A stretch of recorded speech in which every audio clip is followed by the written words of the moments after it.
Water gives life, but in Malaysia, our rivers was clean and full of life. And now, checked in with pollution, dirty water and plastic are hunting animals and people. Once pure, now poisoned. What have we done?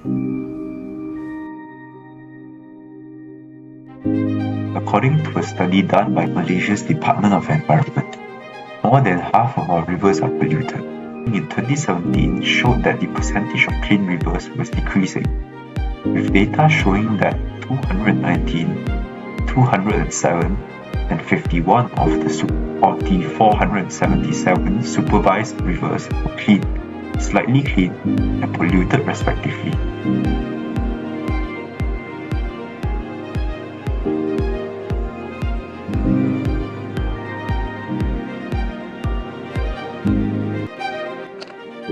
In March 2019, Sungai Kim Kim in Pasir Gudang, Johor became the epicenter of the environmental disaster.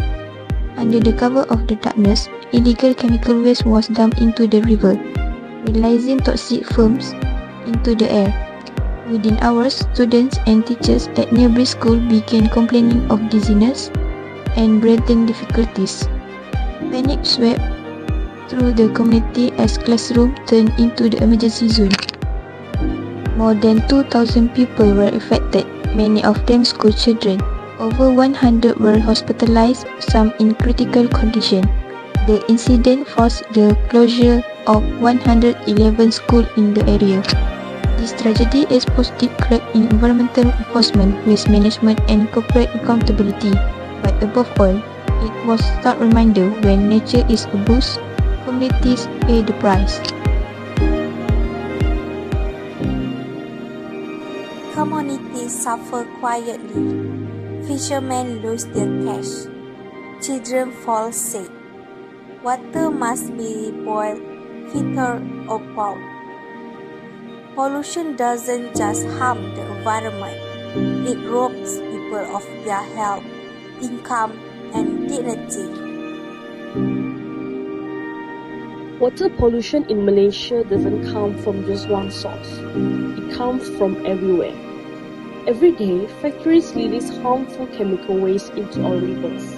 Often without a proper treatment, these toxic substances don't just harm aquatic life, they also pose a serious health risk to people who rely on these rivers for daily use. Agricultural activities also contribute to the problem. Pesticide and fertilizer used on farm get washed away by rains and flow into nearby rivers and lakes. Over time, this chemical build-up causes algal blooms and kill fish, disturbing entire ecosystem. Even regular households play a role.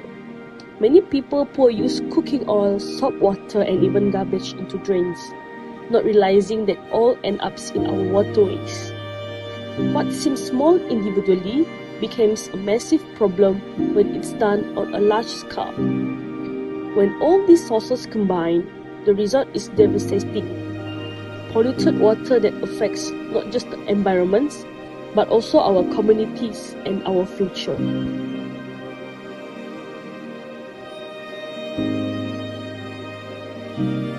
To effectively raise awareness about water pollution in Malaysia, both government and non-governmental organizations must play active and collaborative roles.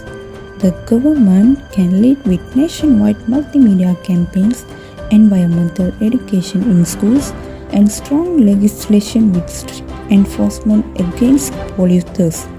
Engaging the public through community cleanup programs and initiatives like Adopt a River can foster local ownerships of water resources.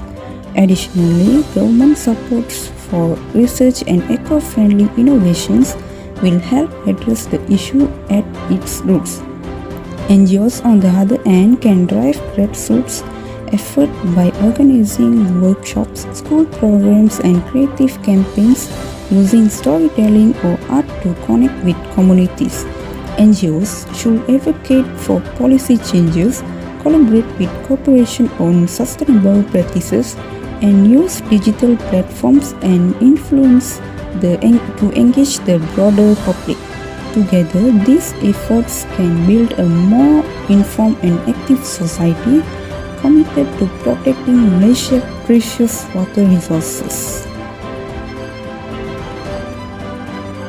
Anything can we do? Of course, we don't need to be an activist to make a difference, but can positive change often begins with the simplest of action, and each of us has the power to contribute, starting by not littering. Something basic as throwing your rubbish into the correct bin can help prevent pollution to reaching our rivers or ocean. It keeps public space clean and protect wildlife from harmful waste. At home, choose natural cleaning products over harsh chemicals. By using eco-friendly alternatives, you are reducing your environmental footprint.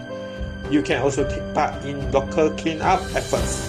These events are not only a great way to give back to your community, but they also raise awareness about the scale of pollution and inspire others to act. Even just a few hours of your time can make a visible impact. And if you come across illegal dumping, whatever it is the rubbish in the forest or toxic waste near a stream, just report it to the authorities immediately. The water crisis won't go away on its own.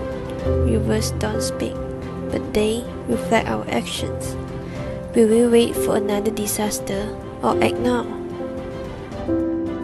Tumpahan minyak yang mencemari perairan di Hujan tumpahan minyak itu golongan nelayan depan masalah bekalan air sejak lebih nelayan yang datang mengadu. Langsung tidak menerima jajaran pipe untuk bekalan air bersih. Protect our water. Protect our people. Don't pollute. Don't ignore. Take action. Raise awareness. Be responsible. Our river, our future. Stop water pollution. Start with us.